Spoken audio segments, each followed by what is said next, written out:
Ada baiknya saudara-saudara, Malaysia dan Indonesia ini bertemu pada FIFA Matchday. Ini untuk menunjukkan kemajuan yang dicapai dalam beberapa tahun terakhir ini di tangan dua pelatih asal Korea ini, saudara-saudara. Nah, silahkan kalau saudara setuju atau tidak setuju, silahkan tulis di kolom komen. Halo saudara-saudara, jumpa lagi dengan komentator gadungan di sini. Dengan komentator yang gadungan. Seperti biasa saudara-saudara, kalau kita sudah bertemu pasti akan ada yang kita bicarakan. Baik yang bermanfaat maupun yang tidak bermanfaat, baik yang berguna maupun yang tidak berguna, baik yang basi maupun yang terkini, baik yang menghibur maupun yang bikin sedih. Pokoknya bebas saudara-saudara, bebas, bebas, bebas. Yang penting sopan. Hari ini saudara-saudara, kita ingin bicara tentang kemajuan, progres yang didapatkan oleh dua negara bertetangga nih yang secara di sepak bola bermusuhan supporternya. Padahal ya biasa aja sebenarnya. Indonesia dan Malaysia. Kita akan membahas progres dalam beberapa FIFA Matchday terakhir.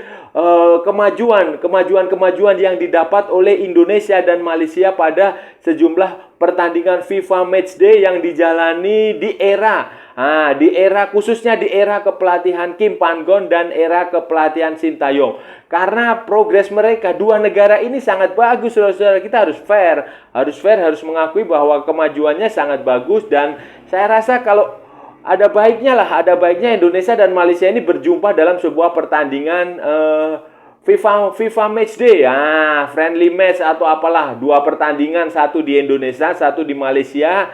Ini akan menarik dan saya rasa akan banyak peminat yang setuju kalau seperti ini, saudara. Dan sponsor juga pasti akan banyak yang membiayai, saudara-saudara. Nah, ini akan seperti apa, saudara-saudara? Akan kita bahas, akan kita ulas, akan kita bicarakan dalam edisi kali ini, saudara-saudara. Saudara-saudara, sejak FIFA menerapkan sistem peringkat dan poin untuk diterapkan di sepak bola internasional yang kemungkinan akan digunakan untuk penentuan peringkat ketika penentuan drawing, ketika drawing dilakukan, drawing semisal kualifikasi Piala Dunia, kualifikasi Piala Asia, Piala Dunia dilakukan. Nah, negara-negara di Asia Tenggara, ASEAN ini itu juga mulai rajin menggelar pertandingan dalam kalender FIFA, pertandingan uji coba internasional dalam kalender FIFA. Dulu saudara-saudara, negara-negara tetangga kita ini serumpun ini, ASEAN, Indonesia, Malaysia, Thailand, Vietnam, Myanmar, Filipina itu nggak terlalu peduli dengan hal-hal yang seperti itu. Fokus negara-negara ASEAN ini ya hanya main di SEA Games, hanya main di Piala AFF, Piala Tiger dulu namanya, Piala Suzuki, ya kayak begitulah. Targetnya tidak terlalu peduli dengan yang namanya FIFA Matchday. Ya, syukur-syukur mereka main di event seperti kualifikasi Piala Asia, kualifikasi Piala Dunia, di Asian Games, di Piala Asia. Mereka tahu diri bahwa ya tidak akan mungkin bisa melangkah jauh, ya istilahnya sudah inferior, sudah menyerah sebelum bertanding, sudah putus asa dahulu sebelum bertanding. Jadi sudah tidak ada harapan lagi untuk merasa bahwa ya kita harus meningkatkan performa ke level yang lebih baik. Tetapi saudara-saudara, sejak adanya FIFA menggunakan sistem peringkat ini, sejak adanya FIFA Matchday yang digelar, kalendernya digelar rutin FIFA setiap 1-2 bulan di antara jeda di tengah-tengah kompetisi regional, kompetisi liga di masing-masing negara. Nah, ini banyak negara di Asia Tenggara yang mulai sadar, mulai peduli bahwa meningkatkan peringkat FIFA, menggelar pertandingan uji coba internasional itu penting buat masa depan. Penting buat sepak bola di negara itu, di tim nasional itu, penting buat para pemain, sehingga mulailah tim-tim dari ASEAN ini mulai rajin menggelar pertandingan internasional dalam kalender FIFA. Saudara, pada FIFA Matchday terbaru, kita bicara yang terbaru ya, mulai terbaru. Malaysia dan Indonesia itu sama-sama memanfaatkan agenda FIFA tersebut, kalender FIFA tersebut untuk menjalani pertandingan yang ya beda lah, beda. Walaupun beda, tapi mereka memanfaatkan. Nah, Malaysia menghadapi Kepulauan Solomon, dua tim dari Oseania, Kepulauan Solomon dan Papua Nugini. Hasilnya menang 4-1 dan menang 10-0. Nah, kemenangan ini membuat peringkat Malaysia naik lagi. Poin Malaysia naik lagi dari 138 ke 136 kalau nggak salah. Jadi naik 2 tingkat.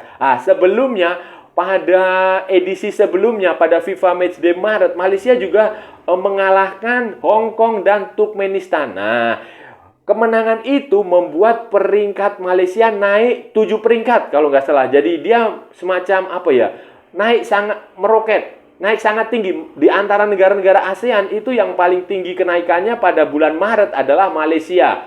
Malaysia menaik 7 peringkat kalau nggak salah.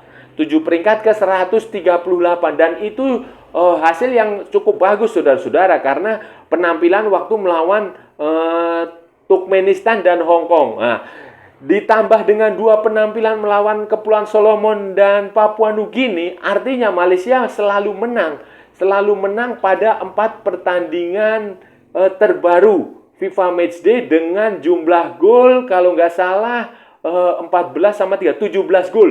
17 gol dengan hanya menderita 1 kemasukan. 1 kemasukan pun melawan Solomon waktu pertandingan kemarin. Ya sebenarnya sangat disayangkan juga saudara-saudara, karena sebenarnya bisa clean sheet, tapi ya namanya sepak bola itu ya seperti itu saudara-saudara. Kita kadang tidak bisa menduga tim yang secara teori lebih ringan itu bisa mencetak gol ke gawang kita. Itu sebenarnya. Dan yang jelas adalah 4 penampilan ini sangat bagus, karena sebelum bulan Maret ini juga Malaysia waktu di Piala AFF itu juga sebenarnya cukup lumayan lah, walaupun tampil dengan tim lapis kedua. Tim lapis kedua terbukti Malaysia mampu mengalahkan Thailand di semifinal. Wah, satu-satunya yang mampu mengalahkan Thailand di semifinal, walaupun pada akhirnya juga gagal melaju ke final, saudara-saudara. Indonesia juga menggelar beberapa pertandingan uji coba internasional. Pada bulan Maret, Indonesia bertemu dengan Burundi. Burundi tim dari Afrika yang peringkatnya lebih tinggi dari Indonesia. Dan hasilnya menang sekali dan imbang sekali. Jadi itu juga sudah dapat poin. Jadi Indonesia naik ke peringkat 149. Nah, dari 150 berapa ya, 2 atau berapa gitu. Nah, itu waktu itu. Kemudian, ke pertandingan di FIFA Matchday kali ini, saudara-saudara. FIFA Matchday kali ini Indonesia menghadapi 2 pertandingan yang lawannya sangat berat, saudara-saudara. Sangat berat, lebih berat dari apa yang dihadapi oleh tim nasional Malaysia. Indonesia pertama berhadapan dengan tim nasional Palestina yang ada di peringkat 93 FIFA.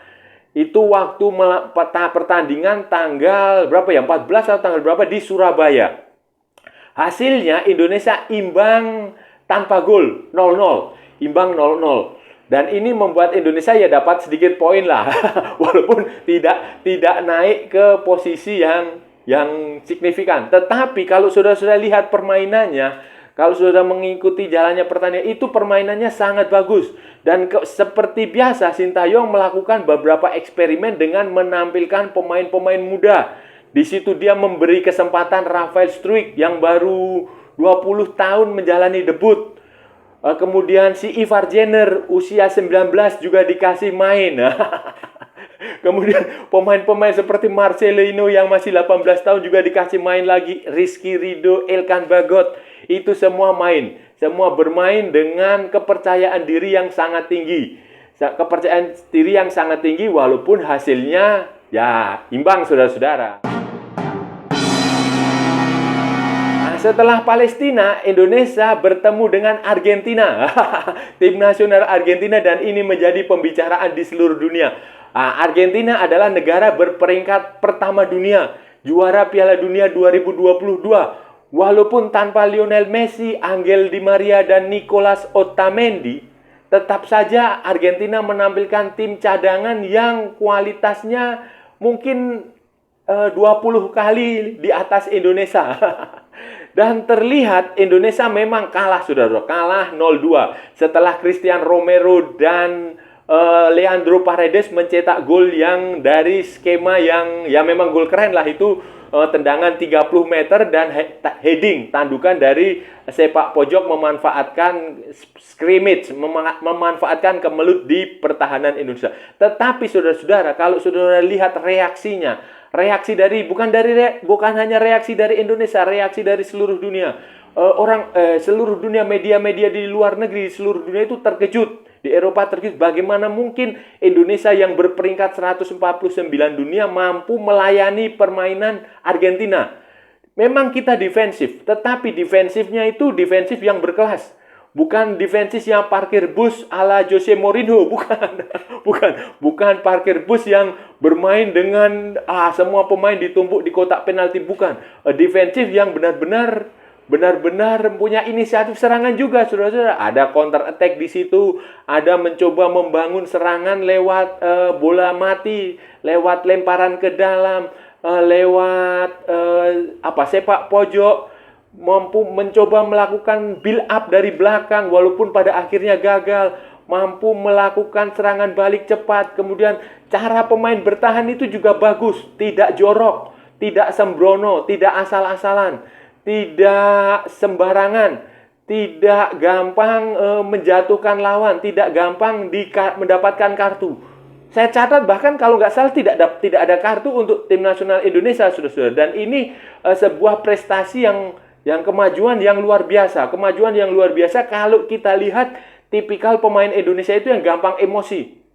Dan itu pula lah yang pada beberapa tahun lalu itu mampu dibaca oleh Park Hang-seo. Jadi Park Hang-seo, Vietnam itu kalau ketemu Indonesia itu selalu berusaha memancing emosi pemain Indonesia dan itu terbukti berhasil. Tetapi di era Sintayong saat ini itu terlihat taktik-taktik mencoba memancing emosi pemain Indonesia itu tidak terjadi, tidak bisa terlihat.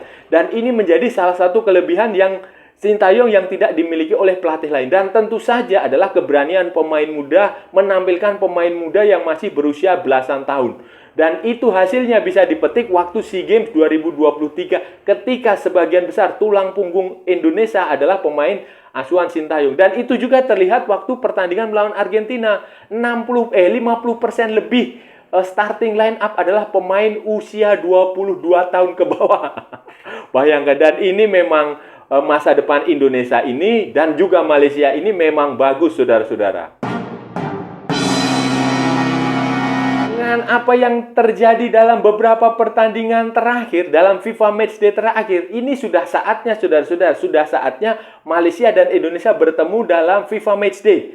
Nah, uji cobalah. Saya sih usul 2 pertandingan. Satu pertandingan di mana? Di Malaysia misalnya di Kuala Lumpur atau di Johor. Satu pertandingan di Indonesia di Jakarta atau di Surabaya. Nah, dalam agenda FIFA Matchday ini akan menarik, saudara-saudara, akan menarik dan ini akan membuktikan dua pelatih ini siapa yang akan tampil lebih baik. Karena kalau saudara ingat sejak pertemuan sejak pelatih Korea ini bekerja, itu Indonesia dan Malaysia belum pernah bertemu. Pertemuan terakhir terjadi di Piala AFF 2020 waktu Indonesia mengalahkan Malaysia. Itu saudara-saudara. Dan ini menarik. Makanya saya heran ketika Malaysia menggelar Merdeka Games tapi tidak mengundang Indonesia. Alasannya peringkat. Nah, ya memang secara peringkat memang Indonesia di bawah Malaysia. Tetapi kan peringkat itu hanya teori, saudara-saudara. Hanya hitam di atas putih. Hanya tulisan di atas kertas. Belum tidak bisa mencerminkan kualitas yang sesungguhnya. Buktinya, Kepulauan Solomon itu peringkatnya ada di atas Malaysia. Tetapi ketika bertanding, mereka Kepulauan Solomon tidak bisa berbuat banyak. Nah, itu seperti itu. Contoh lain Curaçao, contoh lain Burundi. Mereka secara peringkat ada di atas Indonesia. Tetapi ketika permainan bisa dikalahkan Indonesia. Jadi ya peringkat itu hanya hitam di atas putih dan hanya berguna ketika ada drawing. Drawing untuk kualifikasi Piala Dunia, untuk kualifikasi Piala Asia, untuk Piala Asia, untuk Piala Dunia. Selebihnya tidak ada gunanya. Karena yang menentukan pertandingan di lapangan. Jadi saya rasa sih seharusnya nih ya, secara pribadi sih saya rasa Malaysia seharusnya Merdeka Games itu mengundang Indonesia lah, mengundang Indonesia untuk bertanding lah. Selain nanti bisa bertanding, menampilkan pertandingan yang bagus, juga nanti secara komersial itu juga bisa dipastikan tiket pertandingan akan sold out. Akan banyak orang Indonesia yang menonton, akan banyak penyokong Malaysia yang datang ke stadion, dan itu akan menjadi turnamen yang cukup meriah, yang mungkin saja akan cukup bergengsi lah, saudara-saudara. Indonesia dan Malaysia perlu bertemu, saudara-saudara. Karena kalau kita menunggu sebuah turnamen, misalnya ya paling besar kemungkinan Piala AFF, itu nanti masih tahun depan. Nah, masih lama dan belum tentu nanti Sintayong masih melatih tim nasional Indonesia. Kalau kita bertemu di Piala Asia, ya susah karena kan pembagian grup sudah dilakukan. Indonesia tidak akan bermain bersama Malaysia. Indonesia akan bermain bersama Irak, Vietnam, dan Jepang. Sementara Malaysia juga sudah ada grupnya sendiri. Dan kemungkinan bertemu di fase knockout itu juga saya rasa cukup, ya mungkin saja ada, tapi susah sekali, saudara-saudara, susah sekali. Yang kemungkinan bisa bertemu ya di tim junior, karena nanti kan Piala AFF U23 kalau nggak salah kan Indonesia ketemu Malaysia, tetapi kan itu junior, saudara-saudara, tim level junior, dan pelatihnya juga kemungkinan Indonesia dilatih oleh Indra Safri, sementara Malaysia kan juga bukan Kim Pan Gon. Jadi dan levelnya juga kan hanya AFF U23, dan itu bukan agenda resmi FIFA, bukan berada dalam kalender resmi FIFA, sehingga ya tidak mungkin juga pemain utama akan tampil juga. Pemain U23 yang utama juga tidak akan mungkin. Jadi itu gengsinya tidak akan sebagus ketika itu pertandingan FIFA Matchday. Jadi ya memang paling masuk akal paling masuk akal, paling memungkinkan ya menggelar FIFA Matchday. Ya ini tinggal pada Asosiasi Sepak Bola Malaysia FAM dan Persatuan Sepak Bola Indonesia PSSI, apakah ide ini bisa diterapkan atau tidak. Kalau saya sih yes. Itu tadi pembahasan kita hari ini, saudara-saudara. Kita sudah bicara panjang lebar tentang FIFA Matchday, tentang kemajuan yang dicapai oleh tim nasional Indonesia dan tim nasional Malaysia dalam beberapa tahun terakhir ini, khususnya di tangan dua pelatih asal Korea Selatan yang punya kemampuan yang ya cukup bagus lah, cukup bagus. Kim Pan Gon di Malaysia juga cukup punya pengalaman dengan Malaysia, dengan tim nasional Hong Kong, dengan beberapa tim di Korea. Sementara Sintayong punya pengalaman dengan tim nasional Korea Selatan di Piala Dunia, punya pengalaman dengan beberapa klub. Dia mantan pemain nasional Korea, mantan pemain salah satu klub elit di Korea Selatan, dan ya itulah, mereka mencatatkan hasil yang lumayan bagus bersama tim nasional masing-masing. Korea Selatan Kim Pan Gon dengan Malaysia juga peringkatnya terus naik, sekarang ada di 136. Sementara Sintayong dengan Indonesia itu berhasil meletakkan pondasi yang bagus, berani menampilkan pemain-pemain muda, berani mendobrak tradisi, beranilah pokoknya, berani berpikir di luar pakem dah. Itu, dan hasilnya ya lumayan, saudara-saudara. Nah, itu tadi sudah kita bahas. Kalau ada salah-salah ya mohon maaf, saudara-saudara, namanya juga gadungan. Tetapi kalau benar itu sebuah kebenaran, saudara-saudara. Kalau saudara-saudara merasa channel ini berguna, bermanfaat, menghibur, menginspiratif, menyenangkan, silahkan like, share, and subscribe. Tapi kalau tidak, saudara-saudara, abaikan saja, abaikan. Jangan diikuti. Jangan ditonton, tetapi jangan pula di-report. Kasihan saya, saudara-saudara. Ikuti pula akun media sosial Komentator Gadungan, ada di Instagram, ada di Facebook, ada di TikTok. Oke, saudara-saudara, sampai bertemu lagi di edisi-edisi berikutnya dengan tema-tema yang jauh tidak berguna. Oke, saudara-saudara, sampai bertemu lagi. Salam olahraga dan merdeka.